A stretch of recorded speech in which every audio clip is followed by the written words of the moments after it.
Yang terhormat Bapak COO, Bapak Mubarak Ahmad, Bapak COM, Direktur, Bapak Johan Puspo, Bapak PC Kalteng, Bapak Guntur Hasibuan, Bapak RH Mentaya, Bapak AC, rekan-rekan manajer dan tim support lainnya. Pertama-tama saya ucapkan selamat datang di kebun kami Pak, Sungai Meraya Estate, wilayah 1, Regional Mentaya. Dan sekilas kami sampaikan Pak, untuk profil estate kami seluas 1.227 hektar dengan ROT 8,7, terdiri dari 4 tahun tanam dengan komposisi tahun tanam 2010 388 hektar, 2011 591 hektar, 2012 627 hektar, dan 2013 seluas 119 hektar. Kebun SMRE terdiri dari kebun inti dan juga plasma Pak, yang mana kebun inti seluas 386 hektar terdapat di divisi 2 dan kebun plasma seluas 1.341 hektar itu terdapat di divisi 1 dan divisi 3. Jadi kebun plasmanya lebih luas Pak daripada kebun inti. Untuk mengelola kebun SMRE ini saya dibantu oleh 3 orang asisten dan juga 1 kasih Pak. Semuanya dari internal. Untuk asisten divisi 1 Muhammad Yusuf Hanafiah, divisi 2 Dedi Upusunggu, divisi 3 Anggarian Saputra, dan untuk kasihnya Jati Sutrisno. Kami sampaikan juga untuk capaian produksi kebun SMRE tahun 2020 sampai dengan bulan Juni dengan tonase 15.417 ton, yield 8,92 ton per hektarnya Pak. Kemudian untuk capaian terhadap budget kami masih di angka 91%. Sensus kami masih di bawah Pak, masih rendah 84%, dan kami juga masih minus growth 10% Pak dari tahun 2019. Dan untuk saat ini Pak, kita berada di blok R30A divisi 3, luas 27,23 hektar, tahun tanam 2011 Pak. Hari ini di sini ada kegiatan pekerjaan gawangan cemis dengan sasaran utama gulmanya adalah kentosan dan juga anak kayu. Dengan jumlah TK penyemprot hari ini yang masuk 18 orang, ditambah 3 orang khusus untuk oles anak kayu. Jadi total TK yang masuk hari ini ada 21 TK Pak. Dan bahan yang kami gunakan hari ini adalah herbisida glifosat dicampur dengan metil dengan konsentrasi 1,3%. Dan untuk pencampuran bahan itu sendiri kami lakukan pagi hari di tangki tus. Dan untuk nosel kami menggunakan nosel jenis Holocon Pak. Sebelumnya Pak, untuk pekerjaan gawangan cemis ini kami menggunakan konsentrasi 0,67% dengan sistem pengancakannya 1 orang masuk setiap jalur. Itu sebelumnya Pak. Setelah dievaluasi dari Pak PC dan juga Pak RH beberapa waktu yang lalu, ternyata hasilnya kurang efektif, dimana untuk kentosan dan anak kayu yang berada di spot gawangan, piringan, pasar pikul, TPH itu tidak mati Pak.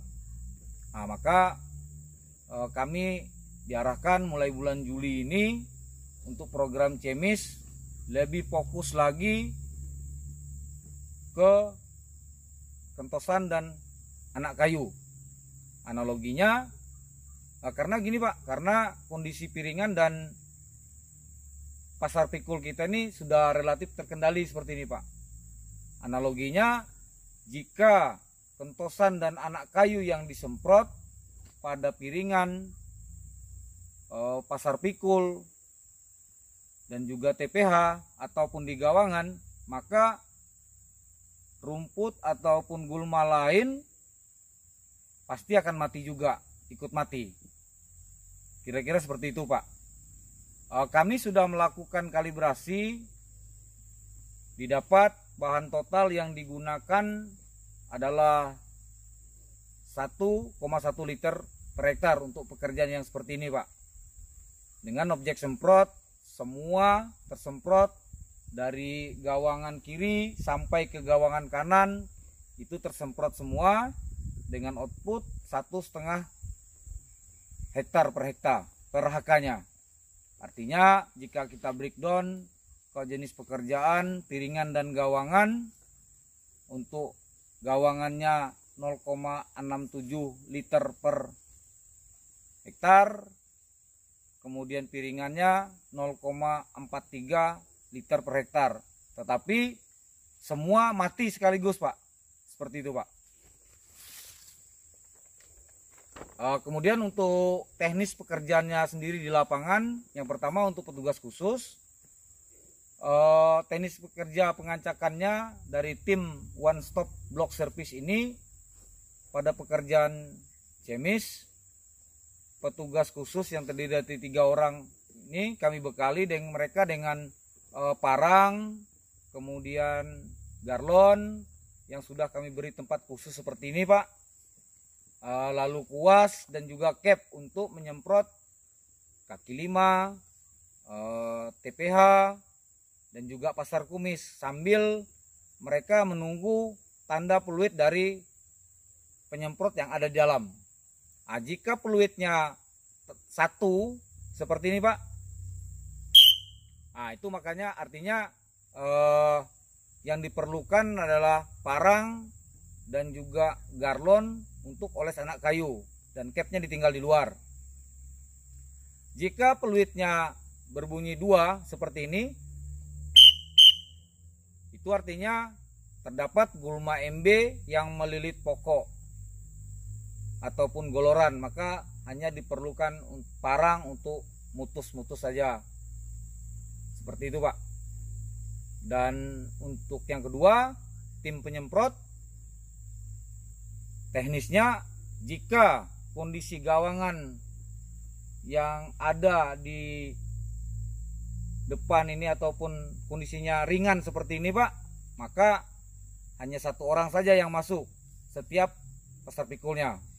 Tetapi jika kondisinya sedang, maka yang masuk adalah 2 orang. Artinya dia nyemprot dari tengah ke kiri spektrumnya, yang satu lagi dari tengah ke kanan. Tetapi jika kondisinya berat, kondisi gawangannya berat, maka kita akan masukkan 3 orang sekaligus di dalam pasar pikul itu. Ada pemain 1 berada di tengah, pemain 2 berada di kiri, pemain 3 berada di kanan.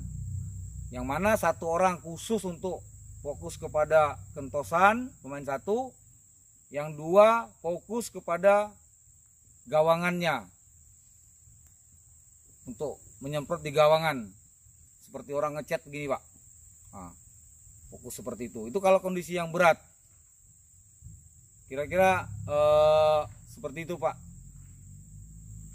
Lalu kalau misalkan ada gulma bambu yang berada di dalam, maka tim khusus yang mengerjakannya dan langsung menggunakan bahan campuran yang ada di dalam tangki tus, atau bisa juga dia ditambahkan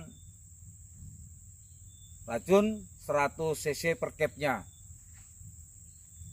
Tapi jika kondisinya berat, bambunya banyak, itu harus ditebas dulu. Setelah itu baru disemprotkan dengan perlakuan yang sama Pak. Seperti itu Pak. Demikian penyampaian dari kami. Mohon masukan, saran dari Bapak COO untuk perbaikan kebun kami ke depannya Pak, agar kebun kami ini bisa lebih baik lagi. Terima kasih Pak.